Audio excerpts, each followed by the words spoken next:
E aí pessoal, lembre aí de usar a máscara da maneira certa e passar muito álcool em gel, hein? Essa aula aqui massa, a gente vai falar onde? Casa da Morena, mano. A gente vai falar da Casa da Morena, onde ela mora. Vamos falar de sistema cardiovascular, entendeu? Ali a casinha da Morena, você vai entender tudo, mano. Onde que é a porta, onde que é a saída. Mano, muita coisa legal aí, entendeu?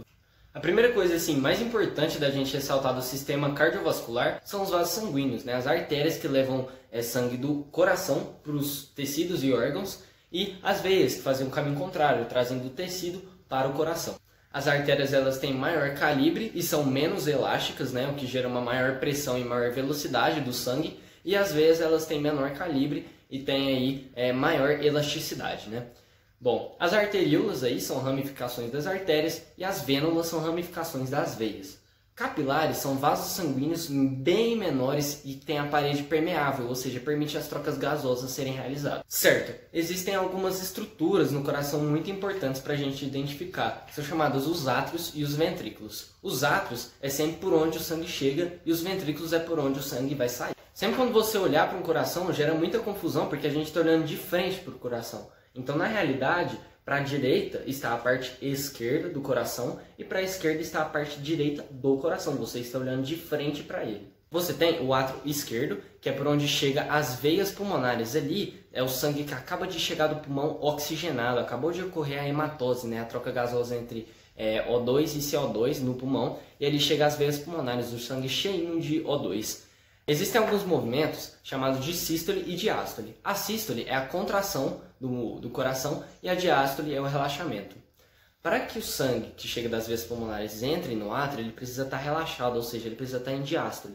Entrou no coração, existe uma válvula entre o coração, entre o átrio esquerdo e o ventrículo esquerdo, que é a parte de baixo do coração, chamada válvula bicúspide. Por que ela é a válvula bicúspide? Porque o átrio ele vai ter duas membranas. E do lado direito vão ter a válvula tricúspide, que é na mesma localização da bicúspide, só que é chamada tricúspide porque o átrio direito do coração tem 3 membranas. Beleza, então vamos lá. Tá aí, né, as nossas veias pulmonares, né, que advêm do pulmão, ou seja, elas vêm do pulmão, cheios de oxigênio, né, esse sangue que chega. E chega pelo átrio esquerdo. Esse átrio esquerdo está lá em diástole e tem aqui a nossa queridíssima válvula bicúspide. Essa válvula está fechada. Quando o átrio fica em sístole, ou seja, quando o átrio cheio de sangue já contrai, essa válvula bicúspide abre para que o sangue que está no átrio em sístole, em contração, vá para o ventrículo que está em diástole. Então, sempre quando o átrio estiver em sístole, o ventrículo está em diástole. Mas sempre o inverso, certo? Beleza. Então tá, o átrio entrou em sístole, expulsou esse sangue pro nosso ventrículo que está em diástole, ventrículo direito, certo? Beleza. Entre os dois tem a nossa válvula bicúspide, a título de recordação, tá? Tem a válvula bicúspide que vai estar aberta para a passagem do sangue.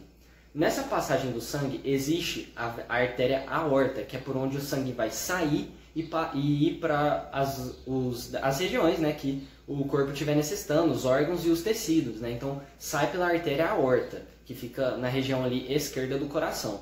Só que quando o sangue vai para o ventrículo, ou seja, quando ele sai do átrio que está em sístole e vai para o ventrículo que está em diástole, existe na artéria aorta uma válvula chamada semilunar. Nessa passagem, o sangue vai para o ventrículo, a válvula semilunar está fechada para evitar que o sangue vá para a artéria aorta sem pressão. Então ele continua fechada e a válvula bicúspide é aberta. Quando o sangue termina de passar do átrio esquerdo para o ventrículo esquerdo, a válvula bicúspide fecha para que o sangue não volte para o átrio e a válvula semilunar abre para que quando o ventrículo entra em sístole, ou seja, ele contraia, o sangue passe pela artéria aorta e vá para os órgãos e tecidos, né? E também tem as carótidas, né? Que são ramificações, digamos assim, da artéria aorta para que o sangue vá para outras localidades também. Beleza. Assim, quando o sangue vai embora, ele tem que voltar. E ele vai voltar sem oxigênio, porque ele volta dos órgãos e tecidos. Nesses órgãos e tecidos ocorre a troca gasosa. O sangue vai cheio de oxigênio, faz a troca com o tecido ou com o órgão, dá para esse tecido e órgão o oxigênio que ele carrega e volta cheio de gás carbônico, CO2. Então ele volta para o coração através da veia cava, que fica no lado direito do nosso coração. Essa veia cava, ela está linkada com o átrio direito nosso e que vai estar em diástole quando o sangue chegar na veia cava. Ou seja, é o mesmo esquema das veias pulmonares e a parte esquerda do coração. Para o sangue chegar no átrio direito, ele precisa estar relaxado, então, ou seja, ele precisa estar em diástole, ou seja, o sangue chega pela veia cava, o átrio está em diástole e ele entra. Nisso, a válvula tricúspide está fechada, que é a válvula do lado direito do coração. Lembra que tricúspide é porque o átrio direito tem 3 membranas, certo? Certo, ok. Então tá, o átrio está lá, entrou em diástole, em sístole a válvula tricúspide abre para que o sangue passe para o ventrículo direito. Quando todo o sangue vai para o ventrículo direito que está em diástole, a válvula tricúspide se fecha, isso a válvula semilunar está fechada. Tem válvula semilunar nos dois lados, tanto no lado esquerdo quanto no lado direito do coração. Ou seja, também tem a válvula semilunar lá que está fechada quando o sangue está passando do átrio para o ventrículo.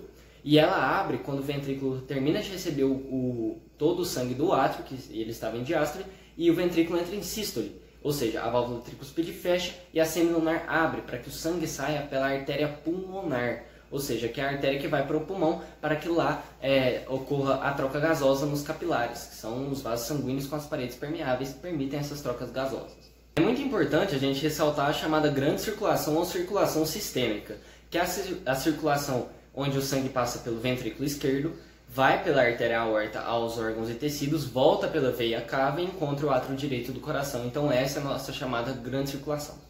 No nosso coração existem 2 tipos de pressões. A pressão sistólica, que é a pressão exercida na parede dos vasos sanguíneos na contração ventricular. Ou seja, imagina, o ventrículo está lá contraído. Se ele está contraído, ele expulsa o sangue pela artéria aorta. Então é a pressão, né, que é exercida com a contração ventricular, ou seja, com a ejeção de sangue que sai do coração. A pressão diastólica ocorre, obviamente, na diástole ventricular, ou seja, no relaxamento ventricular, e a pressão é exercida nos vasos, né, quando o sangue remanesce no ventrículo. Ou seja, o nome é bem indicativo. A pressão sistólica é a contração ventricular, sístole ventricular, e a pressão diastólica é a pressão exercida na diástole ventricular. A pressão sistólica ela é sempre maior, em condições normais, ela tem mais ou menos ali 120 miligramas de mercúrio, né? Que é uma medida aí de pressão, ou seja, 12 sobre 8. Por que 8? Porque a pressão diastólica tem aproximadamente 80 miligramas de mercúrio, ou seja, 120 por 8, a simplificação dos zeros fica 12 por 8, então por isso a pressão normal é 12 por 8. Por fim, a gente precisa pensar em algumas circulações que existem no nosso sistema, né? Bom, por exemplo, quando o sangue ele é bombeado para fora do coração e ele vai para alguns órgãos e tecidos, quando ele desce, ele não só tem a ajuda da pressão do nosso coração, né? Porque o nosso coração expulsa o sangue, isso acaba fazendo com que ele saia com pressão e com força. Mas também tem a gravidade, né? A gravidade é uma força exercida para baixo, então acaba ajudando que os vasos sanguíneos cheguem, cheios de sangue, aos órgãos e tecidos. Mas para pensar na volta desses vasos para o nosso coração. Não tem nada que ajude eles, não tem um coração aqui embaixo, a gente só tem um coração. Então, não tem nada que ajude eles, pelo contrário, tem coisas que até atrapalham, como a própria gravidade. Pensa, o sangue está vindo, a gravidade está empurrando para baixo, então o sangue é até atrapalhado pela gravidade na volta para o coração, que é quando ele chega na veia cava sem oxigênio. Como que isso funciona? As nossas veias, elas têm chamadas válvulas anti-refluxo, que quando o sangue passa por elas se fecham e evitam que o sangue volte para baixo. Isso faz com que o sangue fique subindo cada vez mais e evite, né, que o sangue fique lá embaixo e desça apenas. Além disso, algumas teorias, né, de que nós temos 3 corações. Nossa, como assim, Leopoldo? A gente tem 3 corações? Você está viajando, mano? Não, não estou viajando. É porque tem muitas pessoas que dizem que as nossas panturrilhas funcionam como 2 corações. Como é que isso funciona, né? Quando você contrai a panturrilha, a parede dos vasos sanguíneos sofre uma pressão. E isso faz com que o sangue vá subindo e as válvulas anti-refluxo vão auxiliando nesse processo. Então, quando você contrai as panturrilhas, você ajuda aí a subir o sangue para o coração, né? É uma informação aí muito doida, porque quando eu descobri isso, eu fiquei contraindo a minha panturrilha uns 3 dias seguidos, entendeu? Eu fiquei até com a panturrilha mais malhada aqui. É isso, galera. Esperamos que vocês tenham gostado do vídeo. Aqui na descrição vai ter o nosso mapa mental, como de costume. E sigam a gente no Instagram, se inscrevam no canal.